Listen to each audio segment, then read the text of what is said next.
Hi! I'm doctor Padmashri. ఈరోజు మనం పిల్లల డెంటల్ ట్రీట్మెంట్స్ గురించి డిస్కస్ చేద్దాం. చాలామంది ఏంటంటే పిల్లల పాల పళ్ళనేవి తీయించేసిన తర్వాత వాటిని అలా వదిలేస్తారు. పాల పళ్ళే కదా అని. కానీ స్పేస్ మెయింటైన్ చేయడం అనేది చాలా ఇంపార్టెంట్. ఈరోజు మనం స్పేస్ మెయింటెనెన్స్ గురించి తెలుసుకుందాం. అసలు స్పేస్ మెయింటెనెన్స్ అంటే ఏంటి?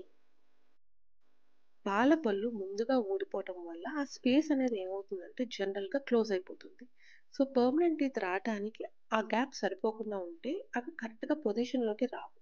సో, కరెక్ట్‌గా ఎరప్ట్ అవ్వటం కోసం పర్మనెంట్ టీత్ మనం ఆ గ్యాప్ అనేది మెయింటైన్ చేసుకోవాలి. ఆ మెయింటైన్ చేసుకుంటానికి వాడేది స్పేస్ మెయింటెనర్స్ అంటాం. వీటిల్లో 2 టైప్స్ ఉంటాయి. ఒకటి ఫిక్స్డ్, ఇంకొకటి రిమూవబుల్. ఈరోజు మనం ఫిక్స్డ్ ఆప్షన్ నాన్స్ అప్లయన్స్ గురించి డిస్కస్ చేద్దాం. జనరల్‌గా ఎప్పుడు వాడతారు అంటే, 2 వైపులా పాలదంతాలు మిస్ అయినప్పుడు గానీ, ఒకవైపు పాలదంతం మిస్ అయినప్పుడు గానీ, ఈ అప్లయన్స్ అనేది వాడతాం. మా దగ్గరొచ్చిన ఒక చిన్న పాపకి 2 వైపులా పాలదంతాలనేవి మిస్ అయ్యాయి. దానికోసం అని చెప్పి అప్లయన్స్ వాడాం. దీనివల్ల పర్మనెంట్ దంతాలనేవి వాటి స్పేస్ నుంచి ముందుకు జరిగి, ముందున్న గ్యాప్‌ని క్లోజ్ చేయకుండా ఉంటుంది. వీటి మెయింటెనెన్స్ కూడా చాలా ఈజీ. ఇలాంటి వాటి గురించి ఇంకా తెలుసుకోవాలనుకుంటే please visit us. Thanks for watching. Follow us and subscribe.